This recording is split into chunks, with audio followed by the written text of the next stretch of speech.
Good morning, everybody. My reading for this morning is from The Science of Mind, November 2015. And it's called Find and Align. Plato said, "A grateful mind is a great mind which eventually attracts to itself great things." And on page 497, Ernest Holmes tells us that gratitude is one of the chief graces of human experience and is crowned in heaven with a consciousness of unity. A wonderful thing about life's abundance is it's always available, but the challenge is we're the ones who are not. It's easy to get caught up in what you might have to give up in order to manifest your good, forgetting how much you've already given up by not claiming your good. Become available isn't about a chiropractic adjustment, energy balancing, or a new yoga position. It's through these all good, although these are all good practices. It's about becoming thankful for the blessings already in your life. This practice isn't something you attempt to do, you just do it. No need to make a big struggle turning your life into a battlefield in your attempt to be thankful. Your world was created to be a playground filled with all that is necessary to play. Have fun and be appreciatively exhausted by the good graces in your human experience. Life is too short to wish tomorrow would come sooner. Never take life for granted. Thanksgiving Day is a moment in time that invites us to lift our consciousness and realize how good life is now. It's easy to be seduced into wanting to be something you're not so as to please others. Life is better when you're gratefully being who you are rather than playing a role for others' approval. With a voracious desire to spot the blessing awaiting your discovery, go full out in your search for all you have to be grateful for and share that with the world. Then, naturally, your grateful mind will continue to find, align with the expanding graces of His Spirit. I am now thankful for my blessed life.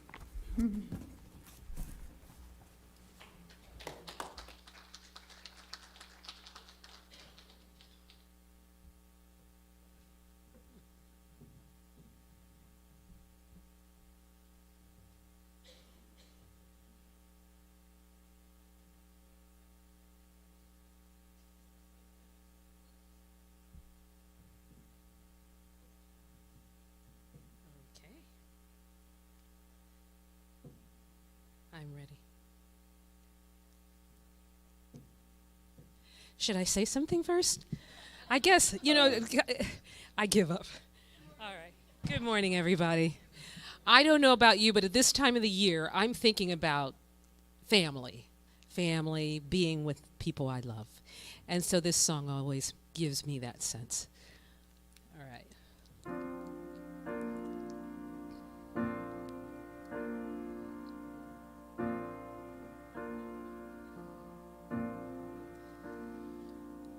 When I think of home, I think of a place where there's love overflowing. I wish I was home, I wish I was back there with the things I've been knowing.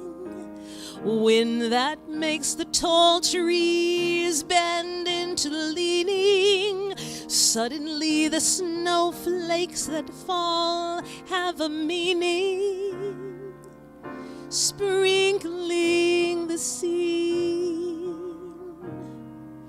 makes it all clean.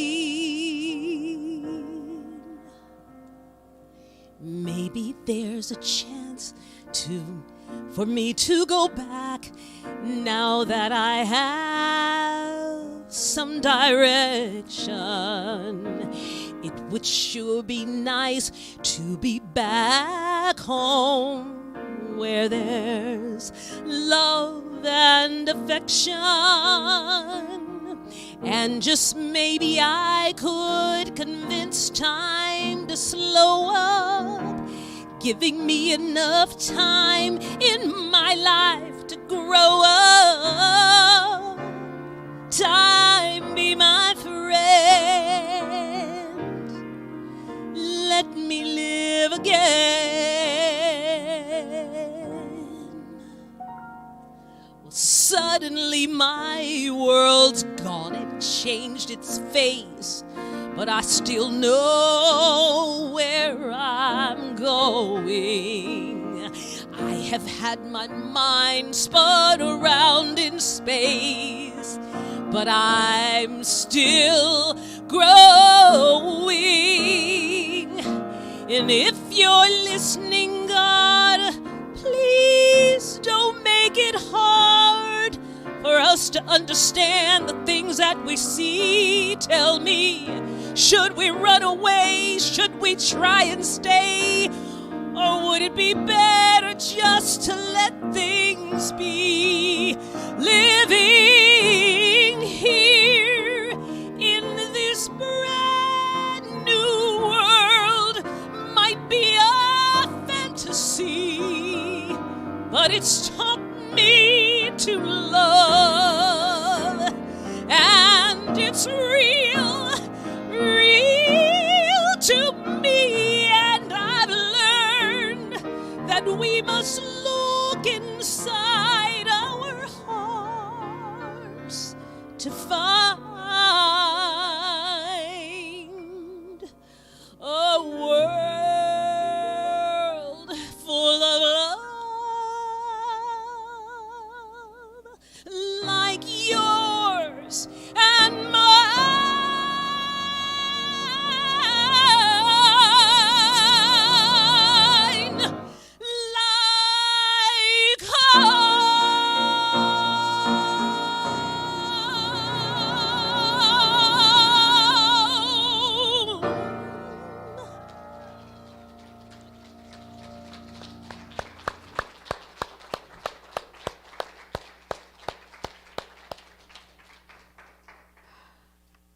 Okay, do I really have to say something now? Because, woo! Thank you, Tina. Thank you so much. It's gorgeous. So today we continue our conversation about giving thanks in all things. And we light a candle for gratitude, a candle for appreciation, a candle for our ability to see and appreciate the good wherever we are. For that's truly the nature of the divine self within, is to see and know the good, to understand that right where we are, all good things are. And what we're talking about today is this idea of investing love and watching it grow. Because what we know is, just like in the finances, what you appreciate will appreciate. When you invest in something, the value increases. And so we're going to talk about investing in gratitude, investing in love, because that is what all of us want to see more of, right? We could all sing the song, "What the World Needs Now." Okay, you don't have to sing with me. That's okay. You pay me to do this. Remember that, okay? So it's a season of joy and thanksgiving, right? This week we have a family celebration. We have much food and football and hopefully laughter and love. Or we have a quiet day away from everyone, just depending on what your little heart desires. But it is a day designated to being aware of the things that we are grateful for. Right on the heels of this Thanksgiving holiday comes all of the winter holidays, Christmas and Hanukkah and solstice and many others, Kwanzaa. I know I'm leaving out about 6. That's okay. What I know is that the holiday season, while it is billed as joy and thanksgiving, can also be a time of struggle and sadness and sorrow. Because this is the time of year when we really notice those who are no longer with us, when we really feel how things have changed over the years, when we really can see what the pandemic has done to our social structures, our habits, our ways of being together. And that cultural grief, as well as our own personal story, is a lot this time of year. The contrast is very stark. There are bright lights and very dark moments. And I think in our culture we have this idea that some emotions are better than others, right? Are higher and more enlightened. And to be joyful and happy and blissful is the goal, right? And so anything that's not like that must be bad, must be wrong, must need to fix it. And the truth is, the holidays, the holy days, are a recognition of the sacredness of life. And as human beings, all of our emotions are part of that sacredness. There is a fullness to being human that goes beyond what our culture or our country or our family says is good or bad or desirable or not. There is simply the allness of who we are. And there is a richness and a message in every feeling that we have. And so today we talk about how to appreciate the fullness of the human experience, even when it doesn't feel quite so good as we really want it to, or as Hallmark would have us believe that it should. I'm not the only one that's already watching Hallmark movies, am I? No, okay. Yes, yeah, right. All right, so Jane Beach is a retired CSL minister, and she writes a blog on Facebook and has lovely things to say always. And she says that, she wrote this week, she says, sometimes I have difficult feelings that need to be worked through. It's important to give myself time and space to work through them, to listen to their message, especially when it's hard. My feelings are a part of me, a necessary aspect of my life, my growth, my evolution, and it's okay. I'm okay, even when it's messy. You don't have to be positive all the time. It's perfectly okay to be sad, angry, annoyed, frustrated, scared, or anxious. Having feelings does not make you a negative person. It just means you're human. There's so much power in that statement. There's so much for us to discover and grow from. There's so much for us to appreciate in the fullness of our emotional experience, especially if we're willing to look at it from a spiritual perspective, which says that it's all God. That circle up there, it's all God. Our culture has trained us to be wary or suspicious of things that are complex. It's either easy or forget it, right? We're either happy or something's wrong and needs to be fixed, or someone needs to be fixed, or I feel like I need to be fixed. Those are assumptions based on a life that's based in fear, right? We're afraid of being left behind. We're afraid of missing out. We're afraid of taking too long. Those well-meaning friends who say, well, geez, it's been like a year since your mom died. Aren't you feeling better? It's like, well, some days, yeah, and some days, no. We feel like we're going to miss out, or we're losing out, or we're a loser because we haven't gotten through it, gotten over it, gotten past it, gotten back into it. Pick your expression. Those are all fear-based. when we come from a foundation of love and gratitude and appreciation, when we have a sense of trust in life, when we trust our friends and family to support us, then we ourselves have a more patient approach to whatever life is in the moment. We give ourselves that time and space that Reverend Beach was talking about to process, to listen, to be with our own heart, just as we know the power of someone being with us in our pain or in our struggle. If we love someone, we're more likely to ask them how we can be of support or how we can help, or can I just sit here with you, than we are to walk around thinking, man, I wish they'd get their stuff together. Wonder what's taking them so long. It's the same with life. You know, if we seek to understand first, if we're present with what is, if we're coming from a place of love, if we're willing to be grateful for the good that shows up no matter what it looks like, if we're willing to be in a little bit of a messy situation and know our own hearts, it will, on the one hand, soften us that we can be present to what is, and it will also strengthen us because we stand on firmer ground. In the summary that I wrote for this week, there's a phrase that I really liked. I was saying that, you know, when we notice reasons to say thank you, big and small, it builds a discipline of gratitude. And I love that phrase. It's a way of being and seeing and acting in the world, and the more we practice seeing the good, then the less we need to defend or lash out or react to things.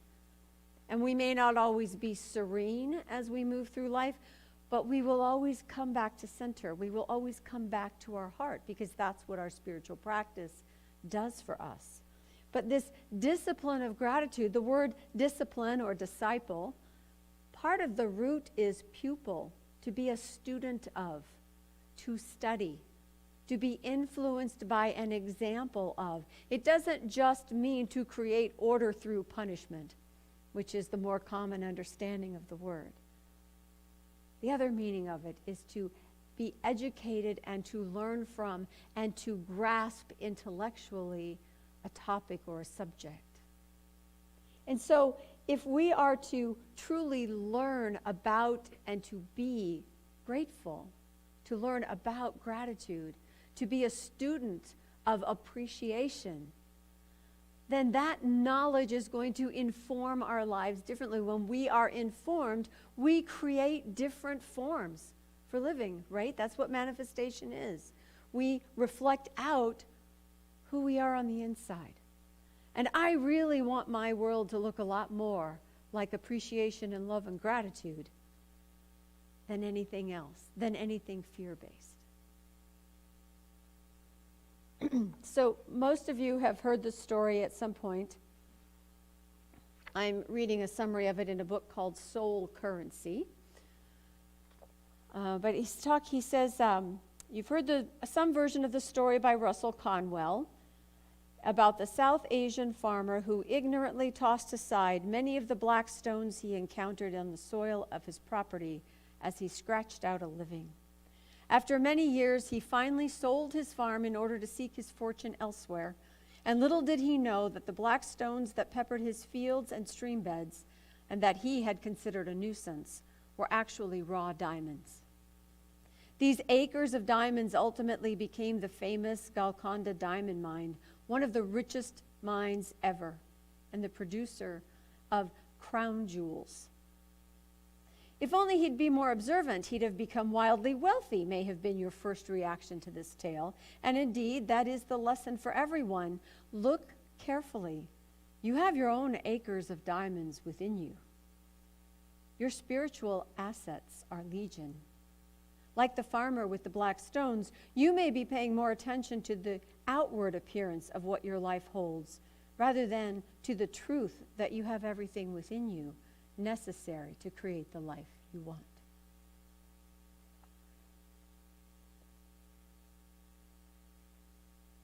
we are called to see life differently in order to create a different life.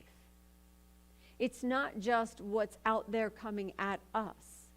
It's what we are in the world that creates what it is that we experience. And so we want to invest in ourselves. We want to invest in our ability to love. We want to invest in our ability to take care of not only ourselves, but our community, our families, our world, our planet. The way we invest in that is to practice being that. You know, you can read in any self-help book or new thought book or most spiritual books that if you want more love in your life, you need to be loving. If you're looking for friendship, you need to be a friend.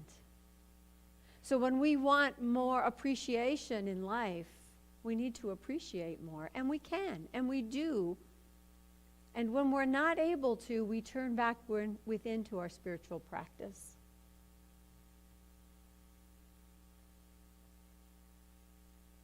We have to know that the things in our lives that look like obstacles are diamonds in the rough.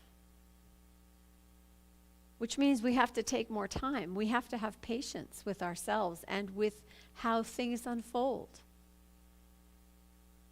We have to value the emotions that we go through in order to hear the message, in order to get what there is there for us, what's being called forth from us to be our best selves, to live our best lives. You know, to understand that when we get angry, it's because we care about something. Or sometimes we get angry because we're afraid of something, and that fear in us is a call for comfort, for safety, to know we belong. And when we are flooded with sorrow and loss, it is a call for love. And we have all of those things. And the people we care about have all of those things. And we share them with each other. And this is how we get through life. You know, in my search for Ernest Holmes' comments on things of this, you know, about appreciation and love, one of the things I came across was him saying that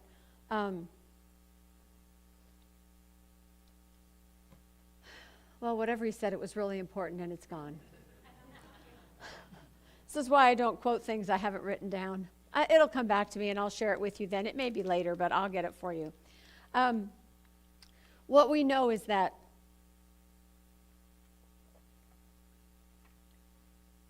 when we are listening to ourselves, when we're listening to our own heart, what we will also find within that same heart are all the things we need for healing, for wholeness, because we already have them.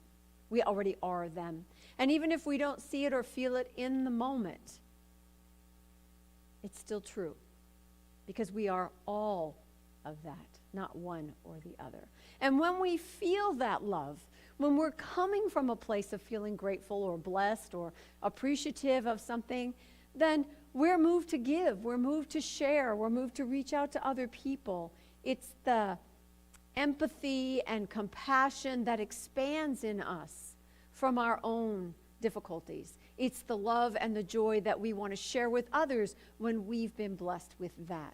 So we do ourselves a favor to be true to the moment that we're in and to understand that it too is part of the holy days of this season.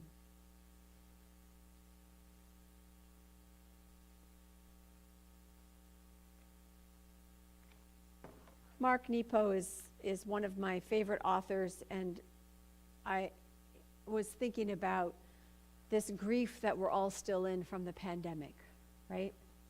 And he says this. He says, collectively, the world before the pandemic is gone.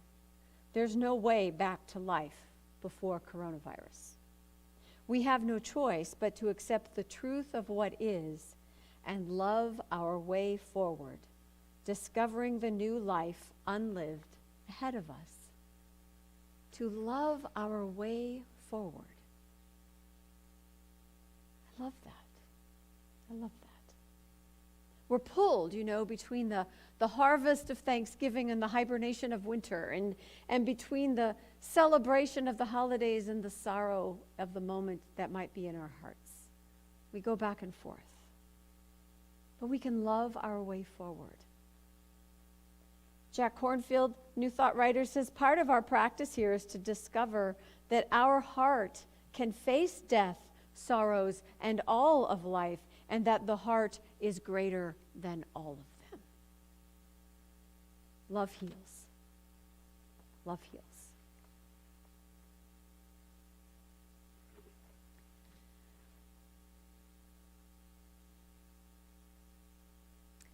So in thinking about how do we move through things, how do we honor where we are, honor and celebrate the holidays, play with the kids, take the drive, cook the food, smell the wondrous smells, or go order out, whatever works for you. How do we do all of that and not feel like we're in a million pieces or somehow feel inauthentic? Right? Put on a happy face to go sit at the Thanksgiving table and hope nobody brings up politics. Right? Because you're going to have to say something if they do. I mean, right? We want to keep the peace, and yet how are we supposed to be true to ourselves? And the answer is moment by moment. Moment by moment. One moment at a time. Where are you right now? What would lift you right now? What would you express right now? There's room for all of it. It's a big table of life. There's room for all of it. Ernest Holmes tells us that those obstacles, those rocks that we come across, he says, you don't bring your problems to the divine. The divine doesn't know anything about problems. When you have a problem, what if you practice recognizing and affirming the desire? What is the desired outcome?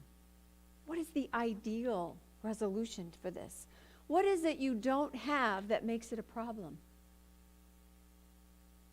You bring your desire to the divine, and gratitude will call forth the resolution. So what is it that I want when that very disruptive, conflicted, possibly loud, drunken discussion happens? I was going to say brawl. I haven't had a brawl in my family in a long time. But what if all that starts to happen?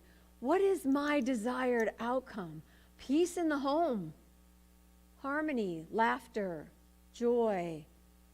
What I want is for calm, loving acceptance. Hey, we differ, so let's talk about football instead. Much safer to argue about football teams. Right? For most people. Okay, not everybody. I hear you over here.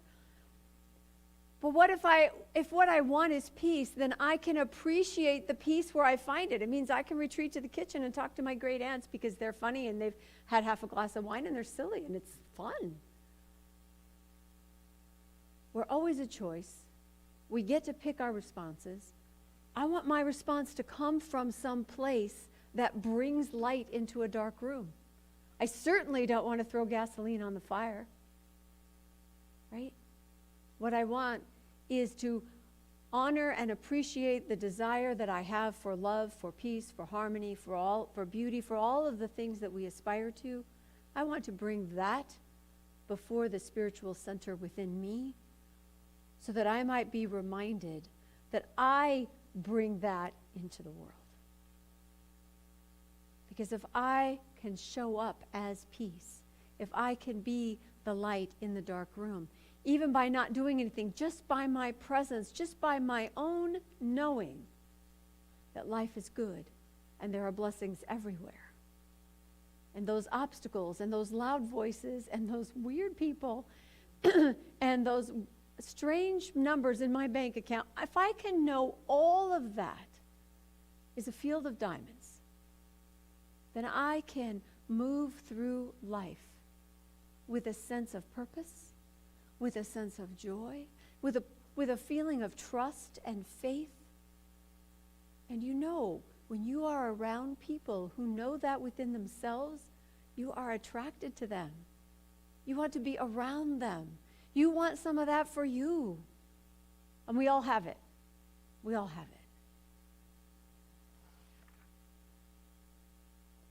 Abraham Hicks says that the vibration of appreciation is the same vibration as love.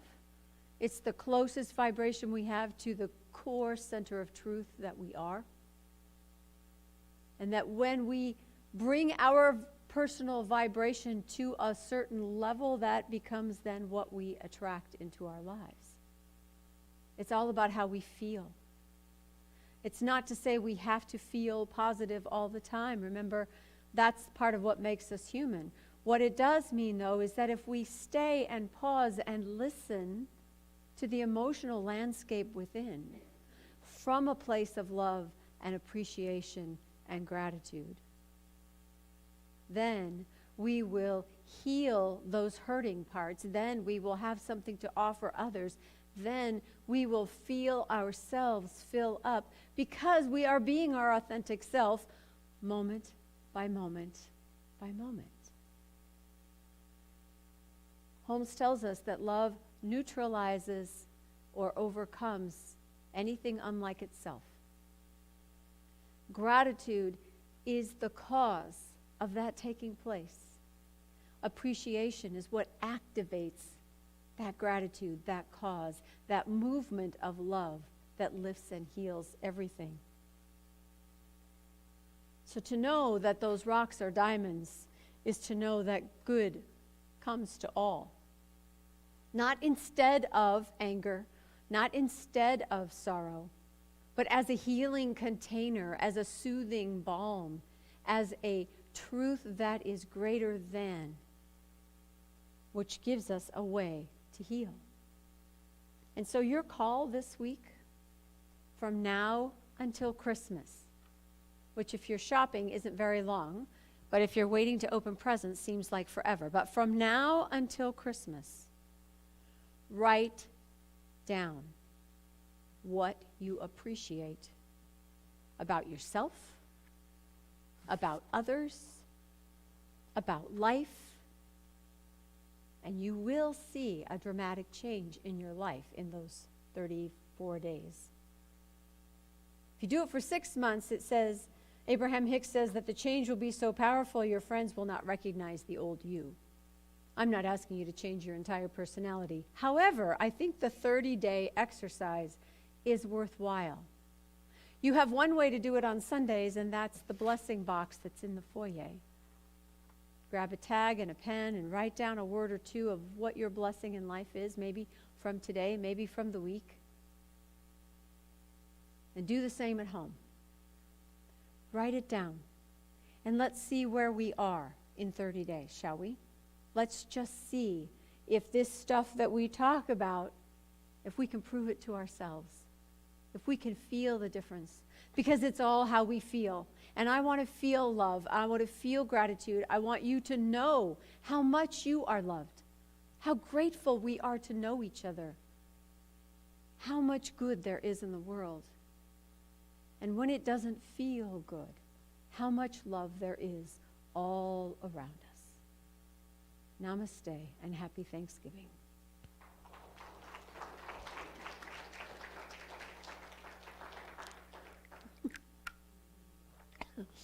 You know, you get a real powerful moment and then you squirt water up your nose. So, all right, so I'm going to take another sip and then we're going to go into prayer. And appreciate that laughter.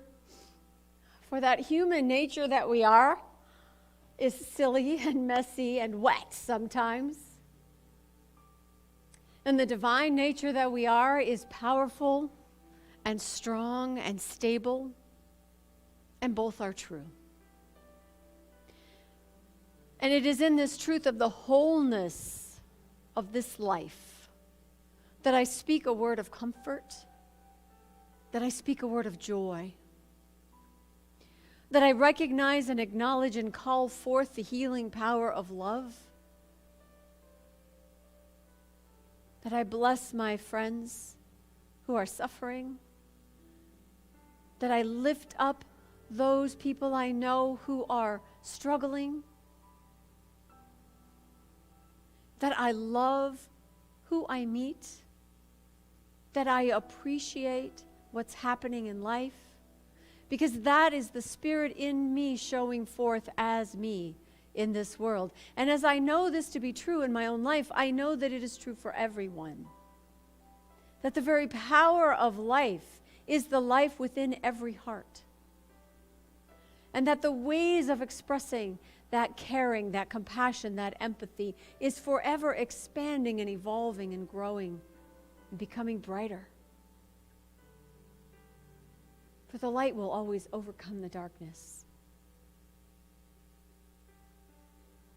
And so I claim now to know, to see, to recognize every point of light in life.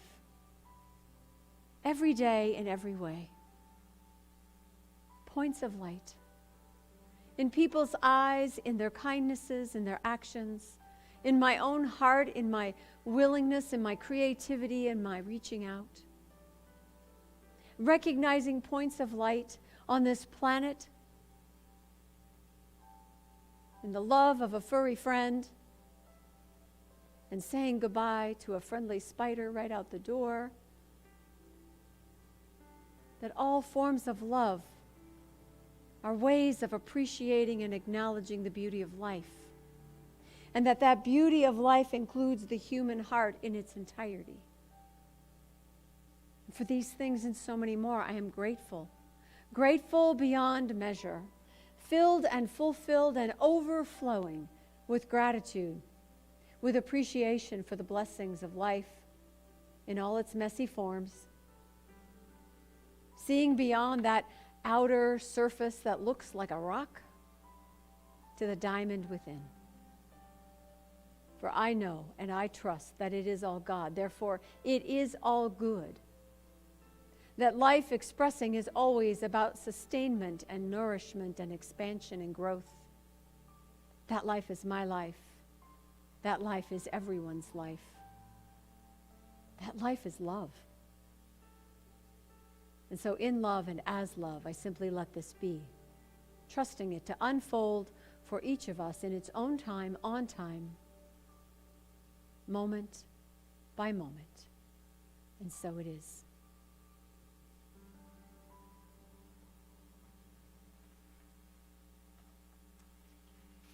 If you will, join with me in saying our affirmation, which you'll find in your program.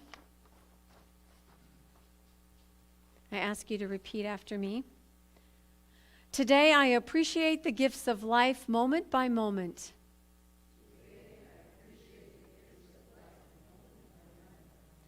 I appreciate the deeper experience of the divine in my heart and mind.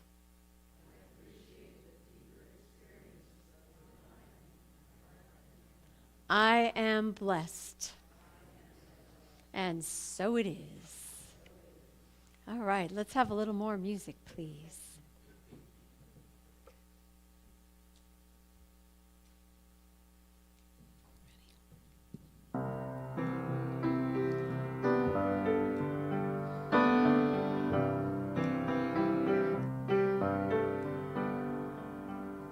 I close my eyes and count my blessings.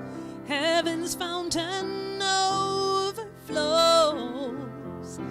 Angels sing on high and here below. Oh, every rock and every creature join in perfect harmony, praising God and helping me to know the joy of living,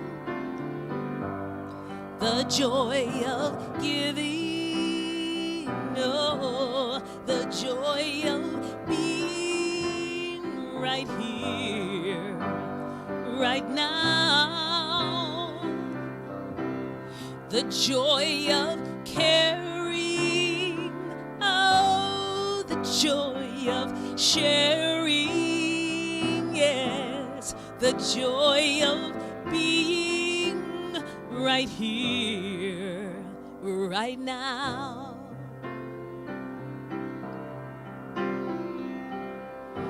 When I pause to count my blessings, precious memories flood my soul. Angels sing on high and here below.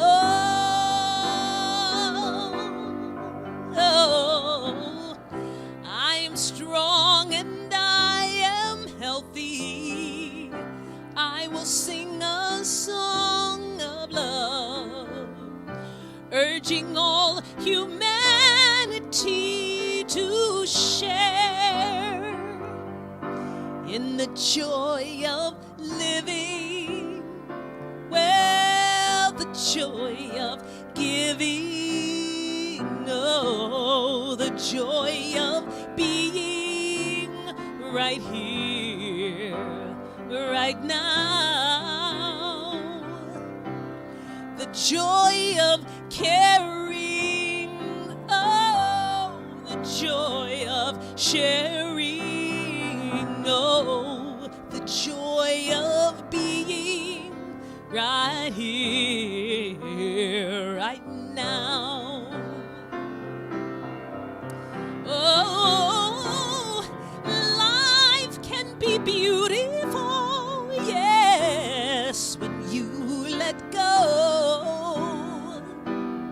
And life can be so wonderful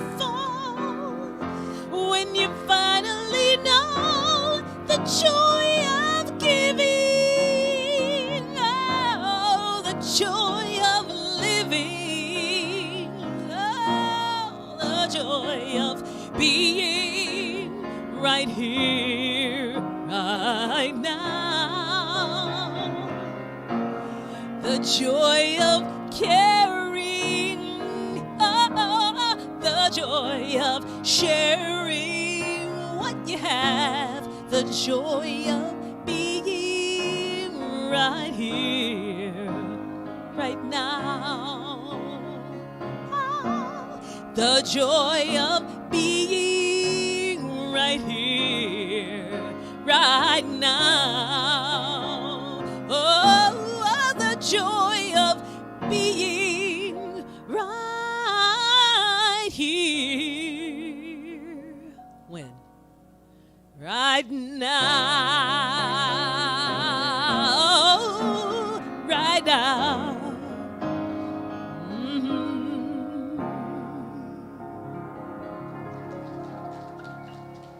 Happy Thanksgiving. Perfect. Thank you so much. All right, so let's take a moment to do our joy of giving, if you will.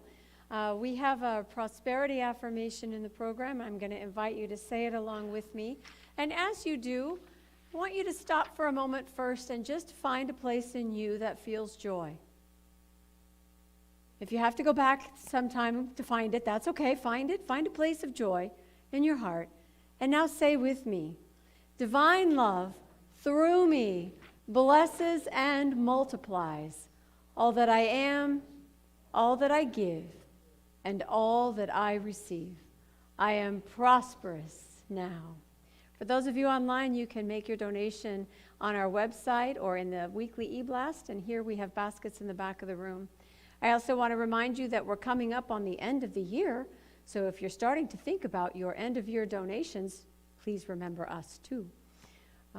We know that this community is upheld and supported and sustained by consciousness, by volunteering, by your financial contributions, and simply because we're happy to be here, because I think happiness actually holds the roof up a lot of times.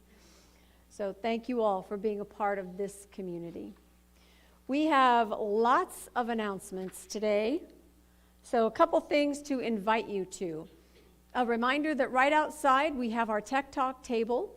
If social media mystifies you, if your grandchildren go way too fast when they try to show you something, If you'd like to help our center be more well known in the social media community, if you stop by the tech table, one of our guys will be happy to answer questions, show you where to click, how to sign in, set you up, whatever it takes. Are you part of Amazon Smile? If you're going to do your shopping on Amazon, do you know that if you register CCSL with Amazon Smile, a percentage of your purchases come back here as a donation? Costs you nothing. It all adds up. So if you haven't done that already, stop by the Tech Talk table. They'll help you set that up. And any other questions you may have. They're pretty good at iPhone and Android, so I'm sure between them they'll figure it out for you, okay? Let's see. Right after service, we have two things going on. One is DRAC has started a little hospitality project out there in the foyer. If you were here last week or the week before, you noticed that all of a sudden coffee magically appeared. Coffee with creamers and some kind of little snacky thing that you can munch on and sip on while you're floating around in the foyer or right outside the doors if you'd like a little more fresh air around you. It's a gift from the hospitality team, and it's a project of his, and we are so very grateful for all of that. We love that. We have an extra offering today in the practitioner room right outside these doors. Our own Ingrid Reiger will be leading a 20-minute breath work meditation starting at 12. So you can have your coffee, browse the bookstore, socialize a little bit, and then do a little baby meditation before you go home, and won't that be lovely? So stop by and talk to Ingrid. She'll be out front here if you have any questions about that, and we'll start at 12 o'clock in the practitioner room.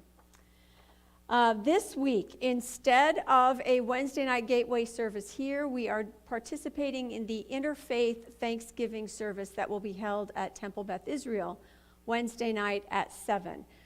There are flyers in the foyer with the address and times and pretty colors. So if you would like to come, please do.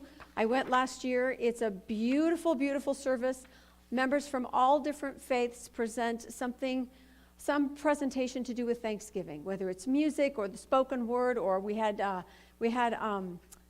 flute playing. Was that what it was? I mean, it's just lovely. It's just lovely, and it's a beautiful way to start this part of the holiday season. It's just maybe an hour and a half of inspiration and peace and gratitude just filling up the room. So if you want to get filled up, come Wednesday night, Temple Beth Israel at 7.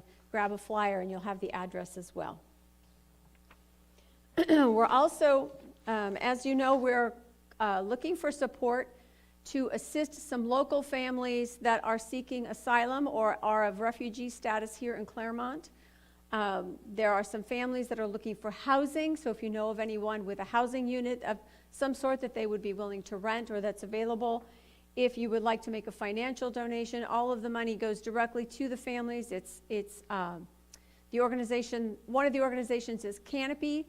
They're a nonprofit. Everything they do is for the people that they help. And I forget what the other organization is. Mary, do you know? Newcomers Access, yes. So these are nonprofits that are assisting families that are here in our local area. While they wait for court dates and work visas and all of those things, they're looking for some support. So you can be a part of that this season. There is a flyer also out front that gives you more details. There's also a donation box, the silver box out. You can't miss it. It looks like a headlight out there. And if you have questions, please talk to Mary about how to make out the check if you want to do it that way, or if we can answer any questions for you about the families. DRAC is also a good resource for that. And let's see, we've got Thanksgiving meals to go. St. Ambrose Episcopal Church is collecting items to put together food dinner packets for families. So things like cooked turkey, gravy mix, corn, green beans, stuffing mix, pie, all the usual fixings that will go into boxes that will get delivered to families on Thanksgiving Day. So if that's something that you might want to participate in, or maybe you'd like to help with the packing of the boxes later, all of that information is on this pretty flyer out in the foyer. Try to make them pretty so you will want to look at them. Yes, Nisa? Oh, thank you, Nisa. Yes, because we'll be at the interfaith service at the temple, there will not be a meditation service here on Wednesday night, which we normally have before the Gateway service. So no meditation Wednesday, no Gateway service here. We'll all be at Temple Beth Israel. All right. Da-da-da-da-da. I've already reminded you that you can count your blessings out front, write it on a tag. Whatever comes to mind, whatever warms your heart, put it on a little heart, drop it in the box. And we will be getting ready to decorate our Christmas tree for next month, which is my next announcement, which means how many of you would just love to come, put on a pair of work gloves to protect your delicate skin, and help me unfold our 1,000,000-foot Christmas tree so we can decorate it for Christmas. Go like this, yes? Yay, okay. So this Thursday's Thanksgiving, then we have another Sunday, and the week after that, that next week, that's when we're going to be fluffing the tree and decorating the top so that the following Sunday, the first Sunday in December, the 4th, we will actually, at the end of service, decorate the tree with our blessings and with Christmas ornaments. So if you would like to come that week after Thanksgiving to help decorate the foyer, the sanctuary, wherever we can stick little pieces of holly is fine, and to get the tree ready to decorate, I would welcome the help. I would say, generally speaking, 10 to 2 Monday and Tuesday, and then we can adjust depending on how much time we need to get it all done. But I would love to have the help. And I think we already have, if we haven't, do we have labor? We have hard labor already to get this stuff down from the, are we good to do that, Mary, or do we need some more volunteers for that?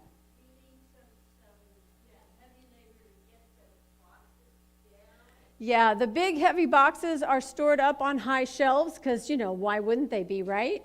There are ramps and carts and things, but we need somebody with a little upper body strength to help us get that down and get it all in here so that the following week we can get ready to set it all up. So if you are available for a few minutes after service today or next Sunday, I'd prefer that we get it out sooner rather than later, just in case we need a little extra time. But talk to Reverend Mary. We'll get that coordinated. Not today. Okay, so you're off the hook today. Oh, iTech, right. I don't know if you noticed, but Holmes Hall is full today. So is our parking lot. Unfortunately, they're not all in here, but this is the business exchange organization that we belong to. So they use our space for their annual vendor show. And in exchange, we have points that we can use to assist us. Like that helped pay for part of the roof repair. That will help us with any kind of services that we're looking for. We can use our points to get services. So it saves us money, and they have a place to meet, and our parking lot looks fabulous today. Consciousness, people, consciousness. All right, our flowers today came from Diane Clemens. Thank you very much, Diane. She's probably out there in the bookstore already waiting for you. Let's see. Monday, possibly Wednesday. Okay, we got that. Food donation boxes. We still have our food boxes out there for the Hope Partners and for Foothill Family Services.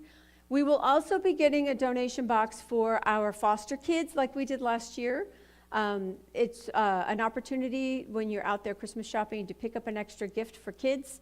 Foster kids range from infancy up to 18 years old, so there's always a wish list, and I'll have that for you by next week. And just something to consider, a way to brighten a child's life, and who doesn't want to brighten a kid's life on Christmas, right?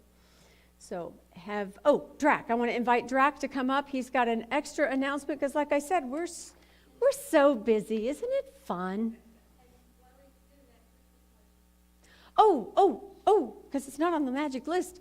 We're planning a Christmas luncheon on the 18th after service. So Sunday after service on the 18th, right? Sunday before Christmas. We'll have a little special luncheon over in Holmes Hall, little Christmas music, and festive things. We do festive things really well, right? So do save the date, and we'll have more details for you. Yes, Mayor? $10 tickets, okay? And they'll be available next week, okay? So that will help us put it all together, and we'll have a great time. All right, Drac, come on up. I'm super excited about this. I sing with the Claremont Chorale, and they're getting together with the Claremont Concert Choir, which are a lot of really young students. Well, I say really young, but they're in Scripps College, with gorgeous, gorgeous voices. On December 4th, Sunday at 4, we're going to sing Handel's Messiah. We're going to have an orchestra, and we'll also have an opera singer who's been practicing with us. It's going to be phenomenal. So if it's your jam, the tickets are $20, which I think is a good deal for what you're going to get. I've got 4 tickets on me right now, and if anybody else is interested in going and all the tickets are gone, I can get more of them. So this is an invitation. I've got a few flyers I can put out there if you want to take a snap of it. It's going to be close by. It's at Claremont United Church of Christ where we'll be performing. It's going to be, I'm so excited about it. So if you all come, you'll get to see me with a group of people smiling very happily and singing. Thank you. Thank you. That's great. Okay, how are we doing? We got everything? Did I miss anybody? Oh, yes. All right, so I also want to make an announcement for all of us here in the community. Our own board president, Jan Collins-Eaglin, who is here today, her husband Fulton made his transition earlier this week. And so we will be having a celebration of life here at the center on Tuesday at noon. You are all invited to come and support her. And what I know is that there is so much love for you and your family at this time, and peace for Fulton on his journey. And so I just want you all to know that we hold you in the light and that we are here to support you. And for those of us that can be here on Tuesday, please come at noon. We would welcome your presence. All right? All right, so let's take a moment. Let's stand up and spread out and look at the love in the sanctuary. Take a look at the person next to you and say, God loves you and I love you too. Now feel the love in the sanctuary. Lift your voice and repeat after me.